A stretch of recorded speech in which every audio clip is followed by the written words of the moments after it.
دیا نا, زکات دی, زکات دی, سوال ہی نہیں پیدا ہوتا.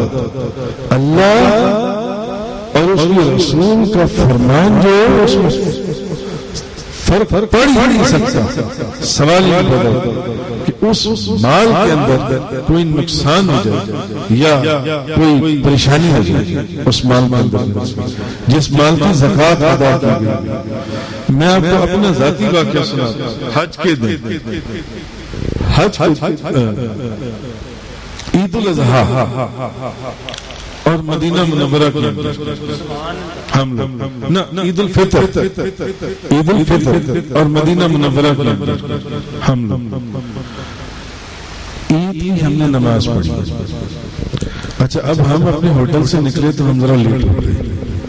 تو جو لوگ مدینہ شریف گئے ہیں ان کو معلوم ہے وہاں تو جمعہ شریف والے دن باہر جگہ جو ملتی ہے, اندر کہاں, حرم کے اندر. اچھا ہم جب عید الفطر کا دن ہم تھوڑا لیٹ ہو گئے. اتنا رش بندہ نہ بندے کی ذات, پاؤں کیسے اور رش کہاں تک, وہ جہاں سے ہوٹل شروع ہوتے ہیں وہاں تک دنیا نے صفیں بچھائی, ہوٹلوں کی اندر گلیوں کے اندر صفیں بچھائی ہوئی وہاں. اچھا ہمیں وہاں جگہ ملی, ہم نے وہاں پر عید کی نماز پڑھی. اب میرے ساتھ میری بیوی بھی تھی, وہ عورتوں والی سائڈ پر چلی گئی جہاں عورتوں نے ایک جگہ بنائی, ہم مردوں والی سائڈ پر. اور عید کی نماز کے اوپر مسجد نبوی مدینہ طیبہ لوگ ایسے بالکل ایسے چلنا, آپ چل نہیں سکتے, ایسے بالکل آہستہ ایسے عید کی نماز پڑھی. اب میں نے بھی عید کی نماز کے بعد میرا پروگرام بھی تھا مسجد نبوی کے اندر مواجب شریف میں چلتے ہیں, تو ادھر سے ان کا بھی پروگرام تھا کہ ہم اندر چلتے ہیں مسجد نبوی کی. عید کی نماز پڑھ کے اب ادھر سے رش نکل رہا ہے, لوگوں کا ازدحام. کبھی آپ جمعہ شریف والے دن کا تصور کریں کیا حالت ہوتی ہے وہاں پر. تو عید کی نماز, خدا کی قدرت دیکھیے, چلتے میری بیوی مجھے کہتی ہے کہ جب میں مسجد نبوی کے اندر انٹر ہونے لگی نا, اندر جب دروازے کے پاس پورا وہ حرم کا سین کراس کر کے تو وہاں پہنچ گئی نا, تو مجھے پیچھے سے نا میرے کندھے کے اوپر کسی نے ہاتھ رکھا. میں نے پیچھے مڑ کے دیکھا تھا ایک عورت. میں نے کہا بتاؤ کیا. اس عورت کے ہاتھ میں سونے کا ایک کڑا, سونے کا. اس نے کہا یہ کڑا دیکھیں یہ آپ ہی کا. میری بیوی نے جب اپنے ہاتھ میں دیکھا تھا کڑا ہاتھ میں نہیں تھا, جب دیکھا کڑا کڑا تمہارا. انہوں نے اس عورت کو کڑا دیا. اس نے کہا یہ آپ نے جہاں وہ ہوٹلوں کے پاس نماز پڑھی تھی یہ وہاں میں ایک دو عورتیں چھوڑ کر نہ کھڑی تھی, یہ کڑا جو ہے نا وہاں گر گیا تھا. یہ کڑا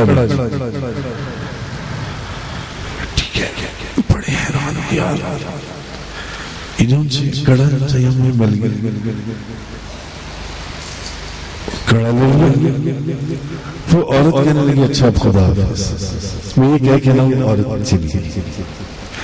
جب وہ عورت چلی گئی نا یہ پھر چلنے لگی, تو ایک دم پر کسی نے نا کندھے کے اوپر ہاتھ رکھا.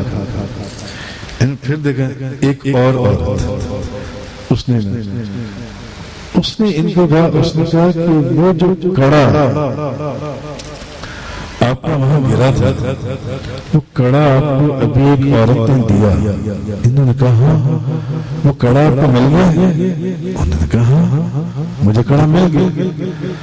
اس نے کہا جب آپ کا کڑا گرا تھا تو وہ عورت بھی دیکھ رہی تھی اور میں بھی دیکھ رہی تھی. اور ہوا یہ کہ آپ ایک دم چلنا شروع ہو گئی تو پیچھے رش تھا. میں نے دیکھا کہ اس عورت نے وہ کڑا اٹھایا اور وہ آپ پیچھے پیچھے چلنی شروع ہو گئی کہ یہ کڑا اب میں نے یہ دیکھا کہ اس عورت نے آپ کا کڑا اٹھایا، کہیں اس کی نیت میں کوئی فتور نہ آ جائے، یہ کڑا لے کر کہیں اور نہ نکل جائے۔ میں اس عورت کو پیچھے پیچھے چلنا شروع ہو گئی، میں نعرے تکبیر، نعرے رسالت، یا رسول اللہ، میں اس عورت کے پیچھے پیچھے چلنا شروع ہو گئی کہ کہیں یہ کڑا لے کر کہیں اور نہ چلی جائے۔ مگر جب میں نے دیکھا کہ کڑا جس کا تھا وہ سونے کا اس کو مل گیا، اب خدا سبحان اللہ، نعرہ تکبیر، نعرہ رسالت، نعرہ رسالت، نعرہ حیدری، نعرہ غوثیہ، سبحان اللہ سبحان اللہ۔ زکوٰۃ ادا کی گئی ہو اور مال میں نقصان ہو جائے، یہ کیسے ہو سکتا ہے؟ یہ ممکن ہی نہیں۔ زکوٰۃ ادا کی گئی ہے، مال میں نقصان نہیں ہو سکتا، نہیں ہو سکتا، نہیں ہو سکتا۔ سبحان اللہ، زکوٰۃ پوری ادا کی گئی اور بندہ سود میں نہ کبھی ملوث ہوگا۔ اللہ تعالیٰ اس کی مال کی ایسے حفاظت کرواتا ہے، وہاں اپنے گھر کے گارڈ اپنی بیٹی 70 لاکھ کا سونا چوری کروا دیتے ہیں، یا گھر کی نوکرانی دوسرے گھر کی جو میں نے بات سنائی، اور کہاں اللہ تعالیٰ غیروں سے جو جانتے بھی نہیں ہمیں وہ کون اور ہم کون، اس کی حفاظت کرواتا ہے۔ الحمدللہ رب العالمین، جس مال کی زکوٰۃ ادا کی گئی، سبحان اللہ، جس مال کی زکوٰۃ ادا کی گئی۔ میں آپ کو اپنے بزرگوں کا ایک واقعہ سناتا ہوں۔ حضور قبلہ عالم قطب جلی حضرت حاجی محمد یوسف علی صاحب نگینہ رحمۃ اللہ علیہ، آپ کے صاحبزادہ والا شان، بڑے صاحبزادہ اللہ دیتا یوسفی صاحب، انہوں نے مجھے یہ واقعہ سنا، کہنے لگے ایک دفعہ ہوا ایسے، ایک بندہ آیا، بہت پرانی بات مجھے بتا دی، بہت پرانی بات، کہنے لگے ایک بندہ آیا، آ کے نا اس نے مجھے 50 روپے دیے۔ کتنے روپے دیے؟ 50۔ کہنے لگے حضرت صاحب یہ 50 روپے میں مدرسے کی زکوٰۃ کے لیے دے کے جا رہا ہوں۔ میں نے وہ 50 روپے جیب میں رکھ لیا، چلو میں ابھی رسید کٹوا لیتا ہوں۔ شام ہو گئی تو میں نے نا وہ گائے کا ایک بچڑا تھا بڑا، میں نے اس کے لیے نا چارہ منگانا تھا، تو میں نے سوچا میں بیٹے کو 50 روپے کا چارہ آتا تھا، تو میں نے بیٹے کو میں نے سوچا کہ میں اندر جاؤں گا، اندر سے جا کے پیسے لے کر آؤں گا۔ اس وقت میری جیب میں پیسے نہیں تھے، میں باہر بیٹھا ہوا تھا، تو اندر جاؤں گا، پیسے لے کر آؤں گا، اپنے بیٹے کو دوں گا، اسے کہوں گا جاؤ یار 50 روپے، چلو ابھی میں یہی والے 50 روپے اس کو دے دیتا ہوں، ابھی میں یہی والے 50 روپے اس کو دے دیتا ہوں کہ جاؤ جا کے لے آؤ، تو صبح میں اندر سے پیسے لے کر زکوٰۃ کے پیسے مدرسے میں جمع کروا دوں گا۔ کہنے لگے میں نے وہ لڑکے کو کہا، میں نے کہا جاؤ یار 50 روپے لو، جا کے چارہ لے کر آؤ اور اس کو لا کے چارہ ڈال دو۔ یہ واقعہ انہوں نے مجھے خود سنا، بزرگوں کی اولاد، جی بزرگوں کی اولاد، کہنے لگی، فرمانے لگے، کہنے لگے میں نے وہ 50 روپے کا چارہ جو زکوٰۃ کے پیسے کو دے کر گیا تھا، میں نے منگوا کر وہ چارہ ڈلوا دیا۔ کہنے لگے صبح تہجد کے وقت جب میں اٹھا، فجر سے دور تھی، تہجد کی نماز سے پہلے میں بچڑا مر چکا تھا، کچھ پتہ نہیں کہ اس کو سانپ نے کاٹا، اس کو کیا ہوا، کوئی زہریلا کیڑا کاٹ گیا، وہ بچڑا مر چکا۔ پھر مجھے احساس ہوا کہ وہ جو 50 روپے زکوٰۃ کے بھی دے کر گیا تھا، میں نے سوچا تھا کہ اندر جاؤں گا تو اپنے پیسے لے کر، میں نے کہا چلو اسی کے زکوٰۃ کے پیسے، زکوٰۃ جب بھی مال میں مخلوط ہوگی اس کو ہلاک کر دے گی، اس کو ہلاک کر دے گی۔ اور اپنے بابا جی صاحب قطب جیلی عاشق غوث الورا فنا مصطفیٰ حضرت علامہ مولانا حاجی محمد یوسف علی صاحب نگینہ رحمت اللہ علیہ، ان کا ایک واقعہ، ایک بندہ آپ کے بیعت نوجوان تھا، آ کے بیعت ہونے کے بعد وہ بندہ نوجوان جو تھا اس کی شادی ہو گئی، شادی کروا کے وہ دبئی چلا گیا۔ اگر آپ لوگوں کے پاس میری کتاب سیرت نگینہ رسول ہے تو آپ جا کر کھولیے گا، اس میں بھی یہ واقعہ لکھا ہوا ہے۔ وہ نوجوان بیعت ہوا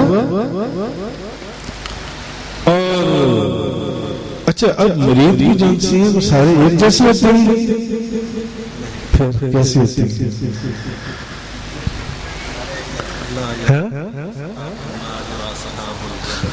نہیں وہ تو بہت زیادہ سخت معاملہ، نہیں مرید بھی جانتے ہیں وہ اب سارے ایک جیسے تو نہیں نہ ہوتے جی۔ اولاد ہونے کے ناطے اب بزرگ فرماتے ہیں کہ ایک جسمانی اولاد ہے، ایک روحانی اولاد ہے۔ مرید جو ہے یہ روحانی اولاد ہے، اور جو جسمانی اولاد ہے، جسمانی اولاد کا تعلق خون سے اور روحانی اولاد کا تعلق روح سے۔ اور بزرگوں نے فرمایا روحانی اولاد جو ہے اس کا مقام جسمانی اولاد سے زیادہ ہوتا ہے، جسمانی اولاد سے زیادہ وہ قریب ہوتی ہیں، زیادہ ان کا مقام ہوتا ہے۔ روحانی اولاد مرید سارے ایک جیسے نہیں ہوتے، ہر کوئی طریقت کو نہیں سمجھتا، اور اس دور میں طریقت کون سمجھے گا؟ طریقت سمجھنے والے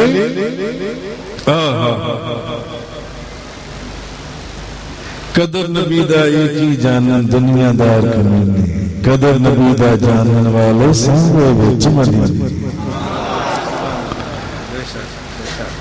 قدر پھلاں دا بلبل جانے صاف دماغاں والی، قدر پھلاں دا گت کی جانے مردے کھاون والی۔